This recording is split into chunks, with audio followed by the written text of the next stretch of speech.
Bonjour à tous, je vais vous parler de la notion de prédateur émotionnel. Le prédateur émotionnel, c'est quelque chose que vous pouvez investiguer, car je vous recommande toujours d'investiguer et de regarder. Le prédateur émotionnel va avoir plusieurs techniques. Celle de vous inculquer la peur et d'essayer de la développer au maximum. Après ça, celle de vous inculquer la culpabilité et de vous l'inculquer au maximum. Celle de vous accuser pour vous ramener à la peur ou à la culpabilité. Le prédateur émotionnel va s'appuyer sur des mécanismes qui viennent de nos enfances. En tant qu'enfant, on obéit. Quand on obéit, on a une récompense. Et quand on n'obéit pas, on a une punition. Et quand on obéit, on a le droit de se promener, on a le droit à un certain nombre de récompenses. Ce qu'il faut comprendre, c'est que ça vient de nos parents, et nos parents sont bienveillants. Nos parents nous aiment et veulent notre bien. Et c'est les seuls dont vous êtes sûr qu'ils veulent votre bien. Les autres peuvent être malveillants. Je ne dis pas qu'ils le sont, je dis que c'est une possibilité. Donc, si quelqu'un vous maintient dans la peur, sans bien vous expliquer tous les tenants et les aboutissants, qui vous maintient dans la culpabilité, après ça, ce prédateur émotionnel va avoir d'autres techniques. Celle de changer constamment les règles pour que vous n'ayez pas le temps de réfléchir. Encore une autre technique, celle de vous isoler pour que vous n'ayez pas le temps de réfléchir et de partager. Et encore une autre technique, celle de créer des divisions en créant des ennemis illusoires ou des vieilles peurs, encore le retour de la peur, pour encore plus vous isoler et vous monter les uns contre les autres.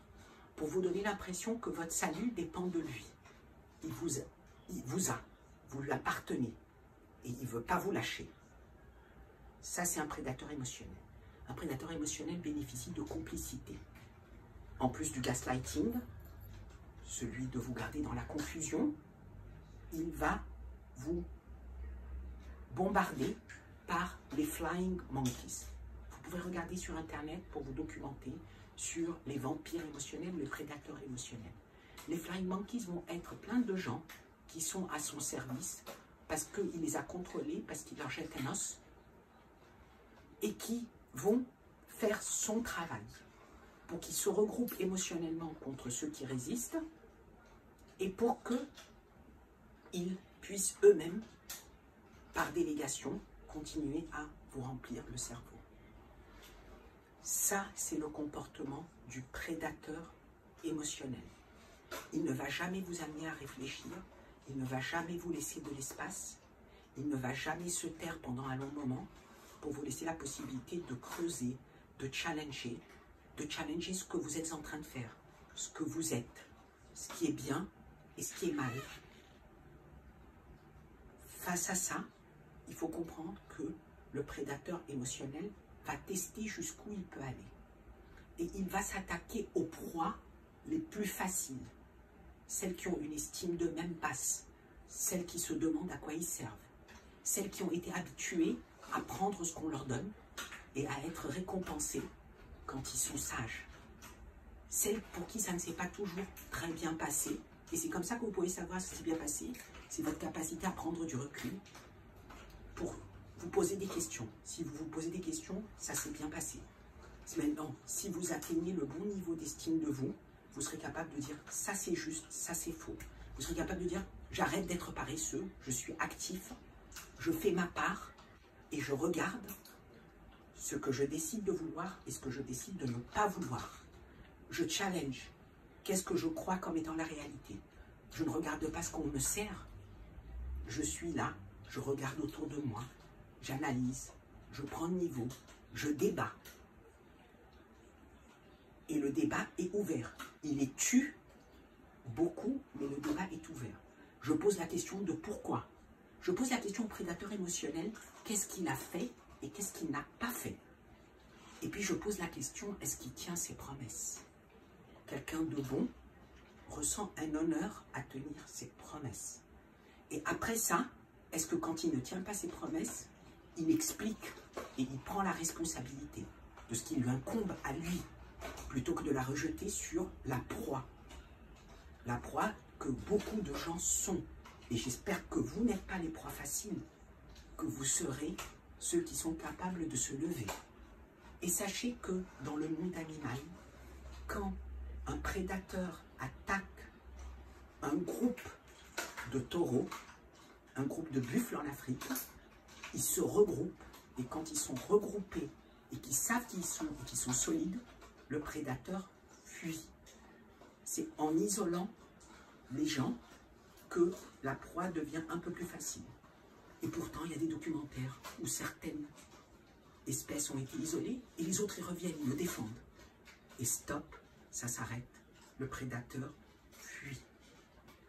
Donc, ce qu'il faut comprendre, c'est que il faut être capable de hausser son estime de soi. Vous pouvez le faire vous-même en vous disant « j'existe », en vous répétant « j'existe », j'ai le droit à une vie heureuse, en vous disant à quoi je sers, et maintenant je sais que je vais servir.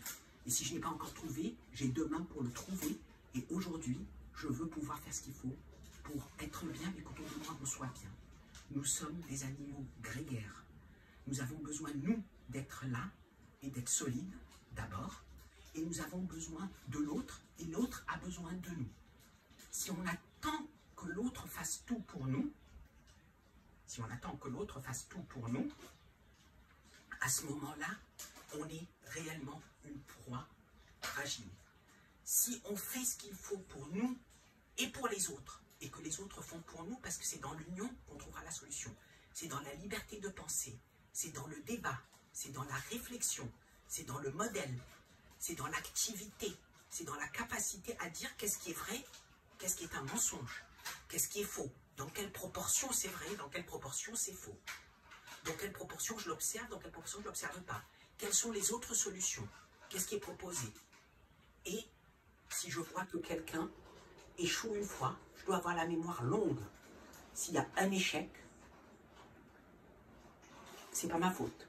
S'il y a un deuxième échec, ça commence à l'être. S'il y a un troisième échec, je commence à me dire qu'il est plutôt mauvais, voire très mauvais.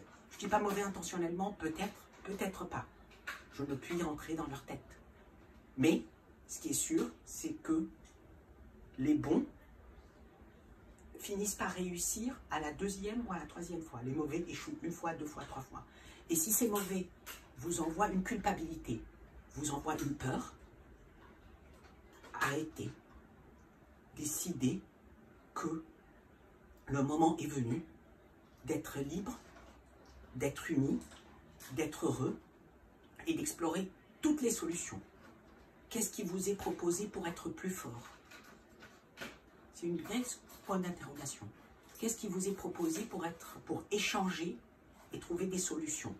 Qu'est-ce qui vous est proposé pour trouver vos solutions et votre monde? Tout ça, c'est l'inverse. C'est vous dire, soyez libre, soyez responsable. Alors, si les vampires émotionnels, si les prédateurs émotionnels se nourrissent de la division, se nourrissent de la peur, se nourrissent de la culpabilité, se nourrissent de la haine, alors soyons aimants, soyons libres, soyons unis, soyons fermes, soyons nous, chacun soi et chacun avec les autres et pour les autres.